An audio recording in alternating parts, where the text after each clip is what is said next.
Hello, everyone. Thank you for being with me here today. I am Sophia, and I'm here to talk to you about living from the inside out. And this episode is going to be covering chapters 2 through 4 in a series that I'm putting together about living from the inside out, which is controlling your frequency and your um, emotions and how you feel about the world and taking that into the world. And basically where this came from was people on social media saying, like, how can I know what's going on in the world with the chaos and everything and still feel okay inside? So this series was put together to answer that question. Okay, so today we're going to start. Let me just kind of go a little bit over episode 1, just as a refresher, and then we'll start moving into the chapter 2. Um, Episode 1 was basically about sitting with yourself, especially the first thing when you wake up in the morning and right before you go to bed at night, and really understanding what it feels like to just be you, your frequency, and what it feels like as your energy when you are by yourself. And now that we've done the exercise to really understand what we feel like and what our tuning fork would be if we were a tuning fork, like what we would sound like by ourselves, right? And then today we're going into what it is when other entities and forces come in and want to take us off of that frequency. Okay. And then how do we stay centered in all of the chaos? um One of the things that I've learned over time that actually wasn't in my notes today, but I feel like I'll talk about really briefly, is that when there's chaos happening all around you, it's kind of like a hurricane or a tornado or cyclone. And when you look at something like that, everything is chaotic on the outside. But if you look in the middle, there's the eye of the storm, and the eye of the storm is very peaceful and calm and very quiet, right? Before the next side of the storm hits to go through. So when things get really hard to handle or overwhelming, it's good to picture yourself as like, I am the eye of the storm. I'm in the eye of the storm where everything is okay, and calm and peaceful. And you can go from there. So that's one thing that I use a lot as a visualization, is being in the eye of the storm. Um, Sometimes I do some day trading for fun. And when I'm in the middle of a trade, I often think of that too, like just being in the eye of the storm, not getting caught in the emotions of what is happening, because I know where I set uh, my my brackets, and I wait for things to play out. That's one of the places where I learned this. The other places is just the stress of life. Um, so it works, if and I can answer more questions about that at a later time if people are interested. But today I want to talk about, okay, so here you are living in your frequency, whatever that is, right? And then something comes in from, maybe it's news, maybe it's stress from work, maybe it's something the kids need. And what we do to is we process this. Now, what a lot of people will do is whatever stress the person is that having that is coming in to talk to us or communicate with us, like, a lot of people will take in that stress and make it their own, right? And that's where you get knocked off of frequency a lot farther than you need to be, right? So what is usually the process is to acknowledge and then process the triggers, how that triggered you. Like, if it made you feel stressful that you're not going to be able to manage the situation or fix the situation or all of that, that would make someone feel stressed. Instead of taking that all in, what we do is acknowledge it, process the triggers of the stress, and then let it go. um let go of the emotional residue of what's happening. And then we ask ourselves, okay, what is it that I can do right now to manage this situation?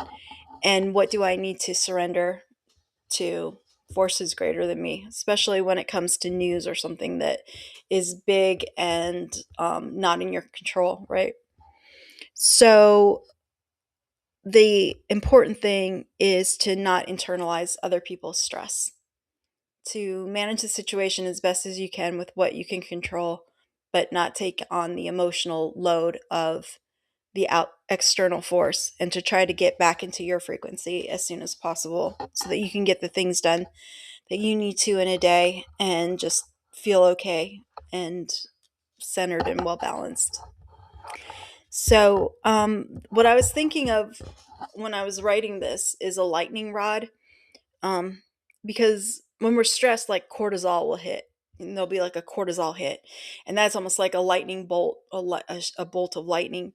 But when you notice that lightning, just without any kind of path, is chaotic, and we don't know what's going to happen, right? But when you have a lightning rod, the lightning rod directs the lightning into the ground. And so to do this practice of acknowledging, doing what you can and releasing, acknowledge, take action, but don't internalize, and then release. It's like giving the lightning rod for the lightning bolt to go into and ground out. It gives it a place to go so it doesn't do as much damage. So that's kind of like how I was thinking about it.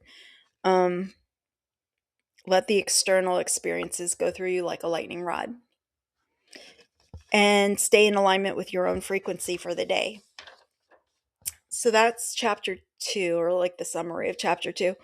Um, and then in chapter 3, we talk about that basically how you decide to feel, regardless of what's happening outside of you, the external forces, is essentially a choice that you make. You make, like, I can look at all the tragedy, or I could look for the heroes and what the stories of inspiration out of the tragedy were, right? Like, a lot of us that lived through 9/11, um, back in the day, it's like you could look at the horror of it, or you could look at the heroes that saved a lot of people and all the people that made it and all the people that helped each other out. Um, it depends on what you want to look at. And what you want to look at is whatever is most in alignment with your frequency. And music can help with this too, to get you back into alignment.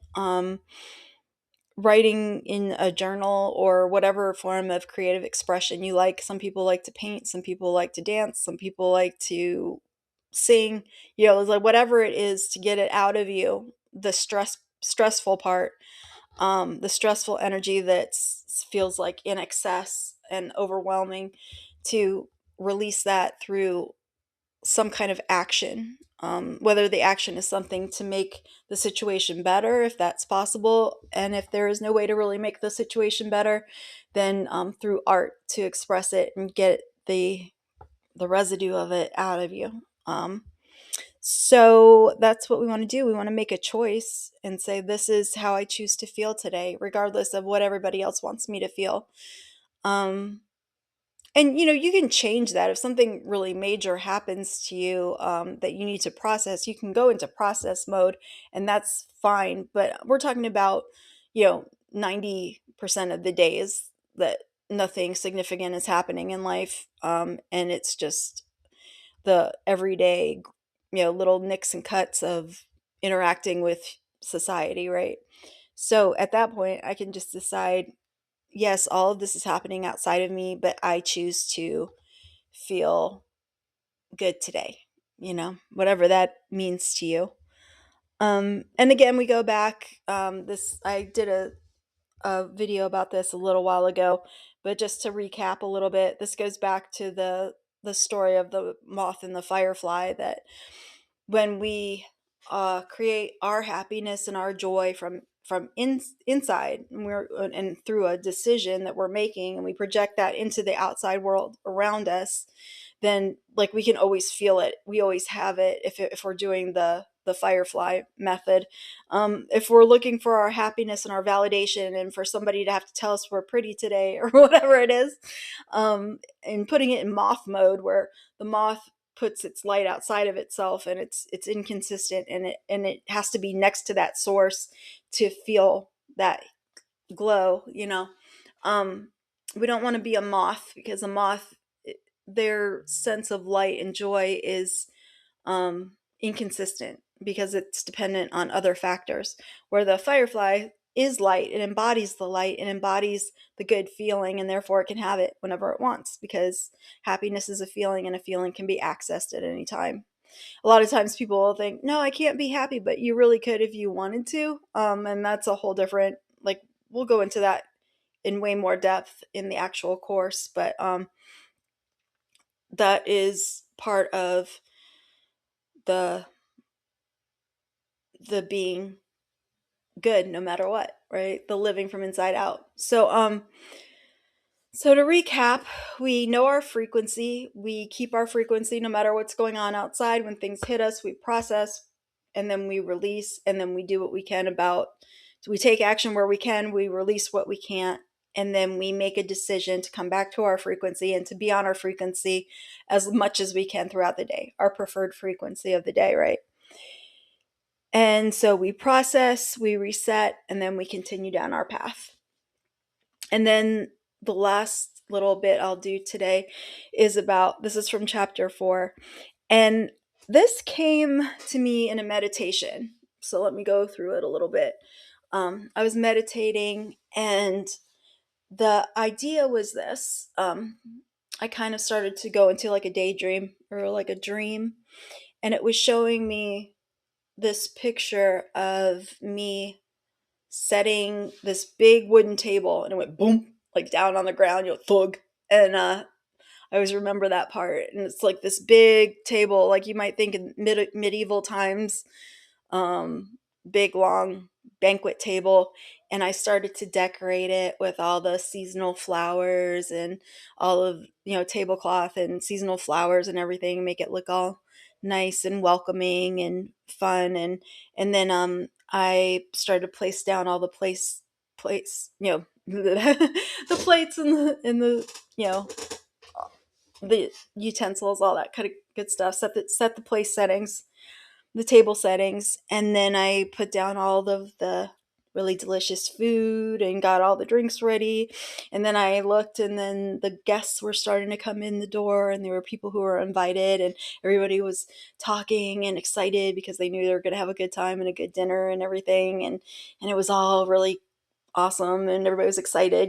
When you go to a good dinner party, when you know that everything's going to be great and the conversation's going to be great and the food's going to be great, it's like, well, yeah, we're here. And that's how it was. And everybody started to sit down at the table and get started. And right then, everything went black, and the room went all black, and there was nothing there, and you couldn't see anything. And couldn't even see right in front of me. It was just like all black. And then this screen popped up, and it was like a phone screen, and it was all the turmoil of the day and all that stuff. And I looked at it, and I was like all confused and like, what? And then this voice kind of said, why do you let them set your table? And I was like, that's so weird. But then after I kind of meditated on it some more, what it meant was like, we have like an emotional table. We have like an emotional decor, if you will, of your little emotional world inside your head, right? Like we set the decor of the day. So you could set it in this sumptuous banquet, and all your friends and all the good times and people that you like, and you can say, this is how I set my table for today. This is how I set my emotional table today, right? Or you can allow the noise from the outside world to set your table for you, and then it's not satisfying because it's not what you want, and it's not your choices, and it's out of your control, and it's negative. And sometimes it can be like overly positive when you're like, no, I really need to be in this more grounded space, but like they want me to focus on just distractions. They could be beautiful, and there's times for that, to get lost in the distractions and bring balance of joy and luxurious things of whatever you choose, whatever to your life, to like balance it out. But there's also times when people want you to be happier than maybe you should be, because maybe there's other work to be done that's more serious work. And that's for you to know in your life, like what is appropriate for the moment, and to be in the appropriate emotional setting for the work that you're doing that day and the life that you're living. So the important part is that you are doing what is appropriate for the moment, the appropriate emotion for the moment, and that you're not taking in something that's inappropriate, um, just because of external forces that would prefer that you do something other than what you would do on your own, or what's true to your experience, if that makes any sense. And I have put down below on the Substack, and also I post this on YouTube, so there's comments. So if you have any questions about what I'm saying, or you'd like me to clarify on a future episode, feel free, and I will do that. But that's what I have for you today, and I hope that you enjoy your day and that you learn to live from the inside out and live more of your preferred experience. So thank you for being here with me today, and I'll see you on the next one. Thank you. Bye, guys.